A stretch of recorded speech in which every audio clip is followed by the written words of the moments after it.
So every day, we all need to make decisions. We all need to get together, have meetings, prioritize work, figure out what we're going to do, figure out ways we're going to react to certain customer needs, deal with new regulations, a million different things that we get together and meet about.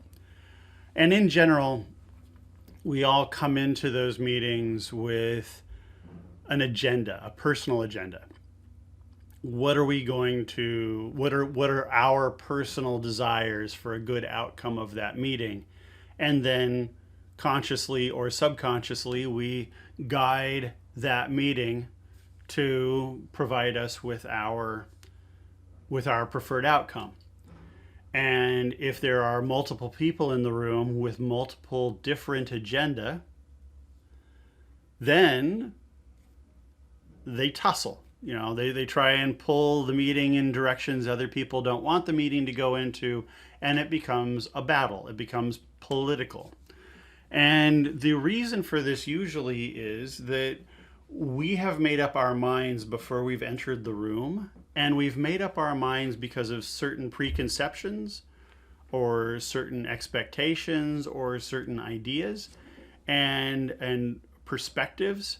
And our perspectives may be completely altruistic. Like everyone entering that room can only want the best for everyone. They just have a different idea of what best is. So best for a CFO is that things don't cost very much. Best benefits for a product manager might be that it can get completed and the customers are like completely thrilled with it. The best outcomes for somebody in engineering or somebody in manufacturing might be that we've set something up where we know that we have a repeatable process and everybody's happy with the outcome of that. So let's say that we enter a meeting, we're trying to figure out what's going to happen in the next couple of months, and Richard's the CFO, and anything that comes up, all of the different options that we're thinking about that we could do, he only has one metric, which is that if he costs a lot, he hates it, and by golly, he is going to get his way, right? And then we have maybe like a product manager, like I mentioned before, and she's like, it really needs to help customers, and man, I really don't like Richard. So whatever Richard wants, I'm going to fight against anyway, but it really does have to help the project. And then you have like a project manager that comes in who has a pet project and they always feel ignored, but they're going to fight really hard for their pet project regardless of what the cost or the benefit is. They just want their project to happen. This stuff happens all the time, and it happens because we have meetings with our mouths, and our mouths are like political instruments where we open them and politics just pours right on out. We need to make this situation visible so that we can have a more meaningful meeting and talk about, real stuff. So this is what one might look like, where we say, okay, we've got a whole bunch of things that we're deciding on over here. We've got a pink thing and a blue thing and a yellow thing and a purple thing. And each of those represent a different option, right? And then we all have different ideas about what they would do. So let's say that we're talking about the blue option right now. And Richard comes in. Richard initially would only be having a conversation over here. The entire rest of the room could be talking about making things better, but all Richard is ever going to think about is how expensive or cheap something is.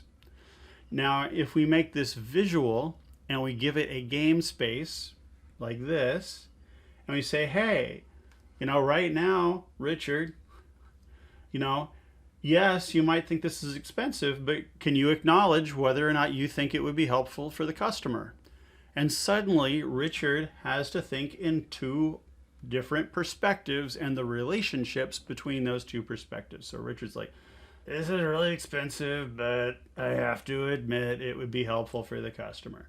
And this, and then somebody else votes on it. And somebody else votes on it. And somebody else votes on it.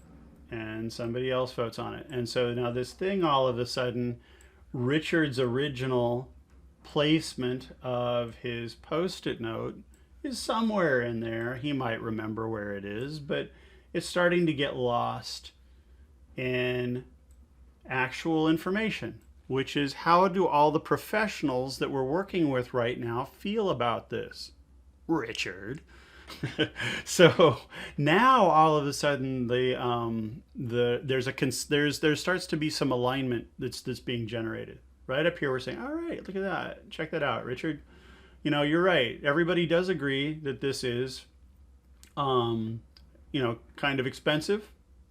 But we all also agree that it's really going to make lives better for the customers. But then we take a look at it and we say, all right, so this is a comfortable shape. This is alignment here, but we've got some outliers. Whoa! Okay, so now all of a sudden we've got something. These people pretty much agree with each other. Their conversation is less important now than why are there these outliers. So now we say, hey, person X, we'll call that person Raul. Hey, Raul, why did you put that all the way down there? You've got this actually being kind of cheap. How does this happen? And Raul could say, you know what? There's 2 new software packages out there, and if we use those, it will cut our time in implementing this, by 2/3. Or all of a sudden we've hired 2 new experts in this, and they're going to make this a lot easier than it would have been otherwise. So these people might have information that isn't available to everyone else, but that's important because previously Richard was like, this is expensive and I don't care what Raul says. In my mind, it's going to stay expensive. But the moment that we made this visual, suddenly we're talking about the placement of these tickets. We're not talking about his fear that something is going to be expensive. And so now we can say, why, not why do you think that this is cheap, but why did you place this ticket here? So we have depersonalized that part of the conversation. And we've noticed that these people are the people with new and weird information. These people pretty much agree. Okay? So this amount of expensive to this amount of expensive is kind of a trivial degree, but this is a whole lot. Now this person over here is saying, hey, sure it's kind of expensive, but I actually don't think it's going to help anybody. And they might have some unique and interesting information that no one else has.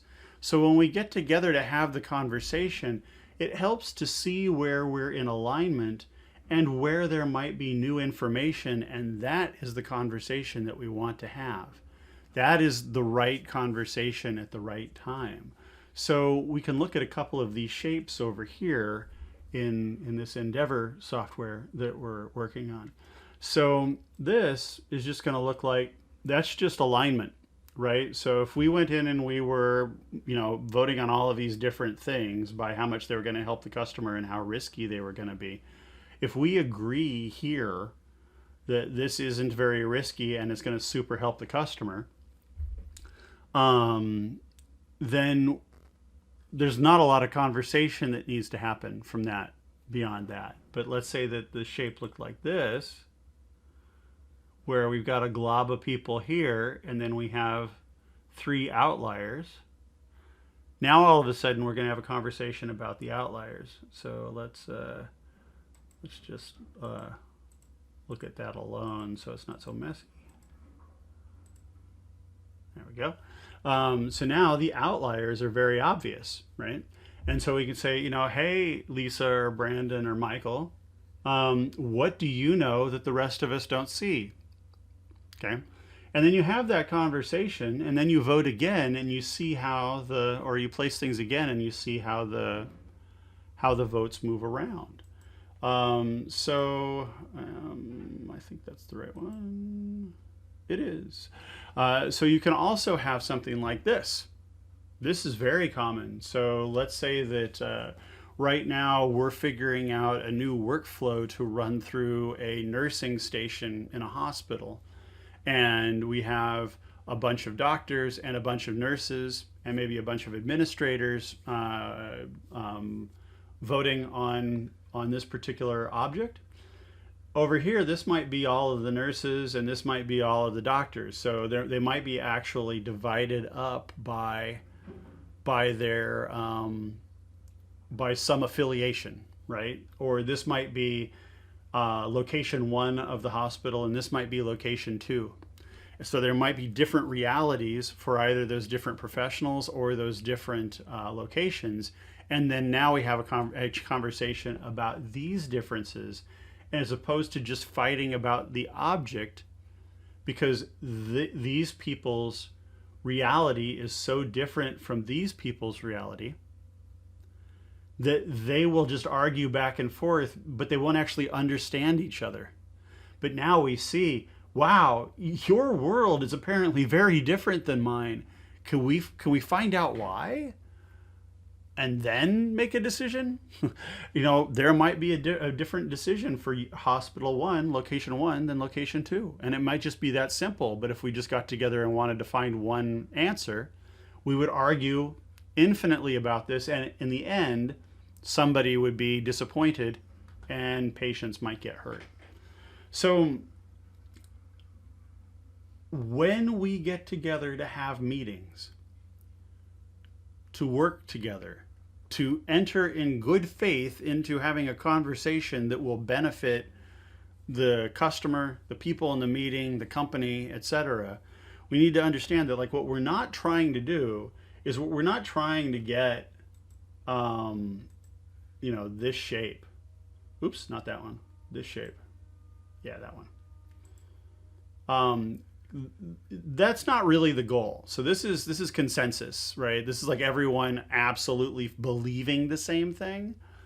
But what we would like to do is see a healthier shape where there's a couple of outliers where we have a conversation and we understand that the professionals in the room are making an informed decision that is actually informed by all the perspectives in the room. And then there is a beneficial outcome. If we don't do that, we will just argue endlessly.